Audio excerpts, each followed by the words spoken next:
Dave, the Crag Rats, how did you get involved with them?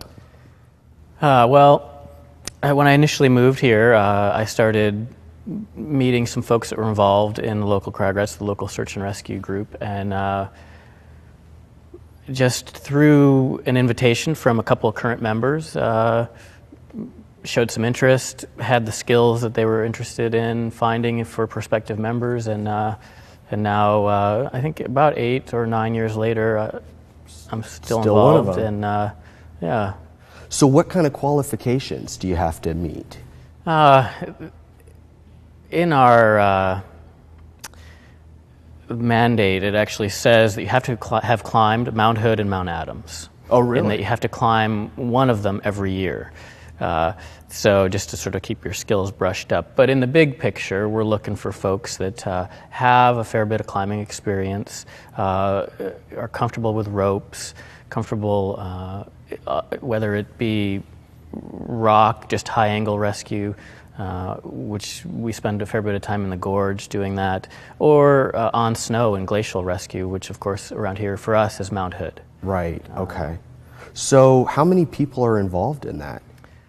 That's a good question. You know, probably the roster of official Crag Rats must be in 80, 90 people. Seriously? But a percentage of those folks are 70 plus years old. That not terribly active in it. Right. They're certainly not active on rescues. Uh-huh. Active in the social events and the back end workings of the organization. And then there's a good swath of folks that just were active when they have time, and in this part of their life they don't have the time, whatever it is, that we just don't see them very much. And of the core group of really active people, I'd say it's the first responder list that we call it. It's probably in the neighborhood of 30 or 40 people. Okay.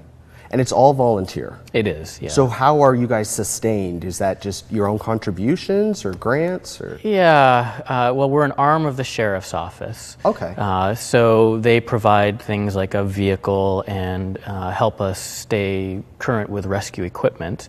But we also get a lot of donations. It could just be a lost hiker just is thankful, and they write you a check when they're home safe, and those donations certainly add up over time. Oh, sure. And then we get larger donations from foundations, and when there's high-profile rescues, sometimes the families of those victims will put together, or in the case that it's a victim of death, will put together a cause, and they'll raise money and then distribute it to the various search and rescue groups that were involved in the rescue. Okay. Now, is Crag Rats just here in So Crag Rats Pacific Northwest? are the Hood River County Search and Rescue. Okay. So, Multnomah County has their own, and basically every county All right. has some level of search and rescue. And on a volunteer platform similar to Yeah. the same as you guys? Yeah, Okay. the sheriff is the ultimate director of the search and rescue in, I think, every county in the state. So walk me through then. The Crag Rats are an arm of the sheriff's office. Mm-hmm. So when would you guys be called? How would you be utilized? Walk me Sure. through that a little bit. Yeah, a classic scenario is, especially nowadays with technology, what happens is the sheriff gets a cell phone call. A 911 call goes into dispatch. Somebody's injured, we're lost, whatever the scenario happens to be.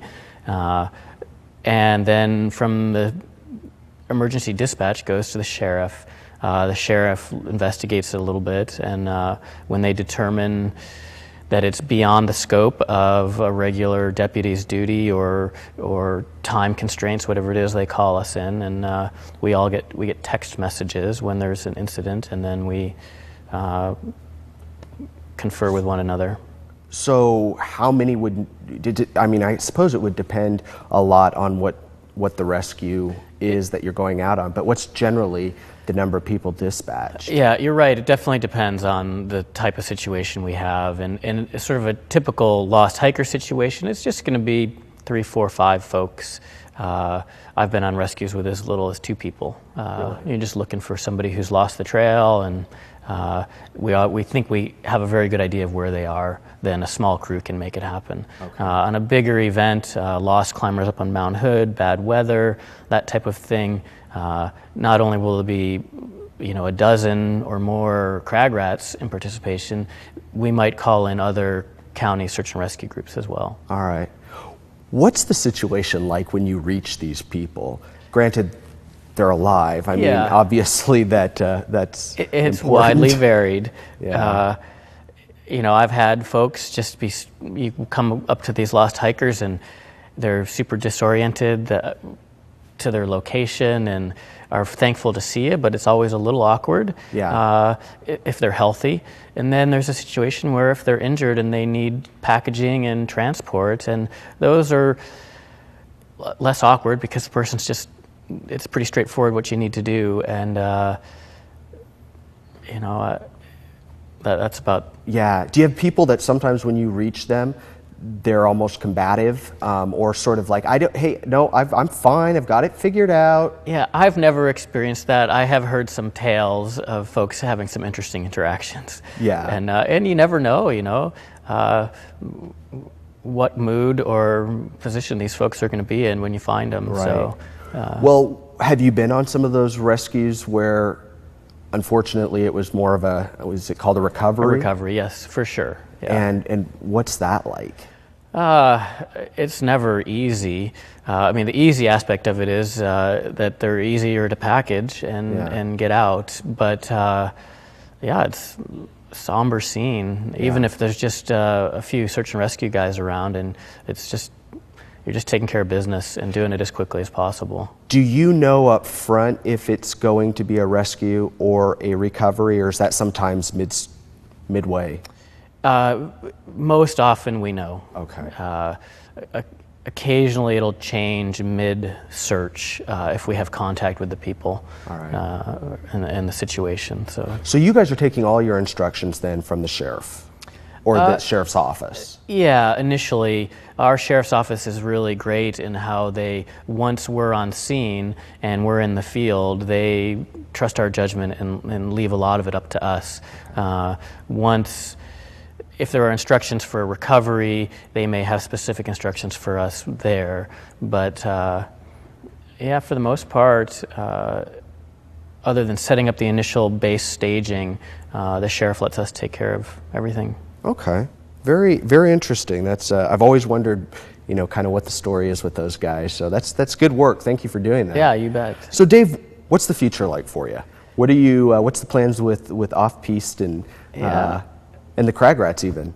Yeah, well, with the crag rats, I've recently just finished my officership, which it means that I can just dedicate my time to doing rescues and other things and not having to run meetings, which is nice. Oh, good for you. And on the magazine front, I've got great content lining up for next year already, and just continue to keep hitting the mag and getting it out there. And personally, I'm always looking forward to cool adventures, and I have a family now, so some of my adventures are spent with my family as well. So. Well, awesome. Well, hey, thanks again for coming in. Really appreciate your time. Pleasure meeting you. Yeah, you too. Thank you. Absolutely. Well, you guys, thanks. Hopefully you learned something, and we'll see you next time. And remember, take care of each other.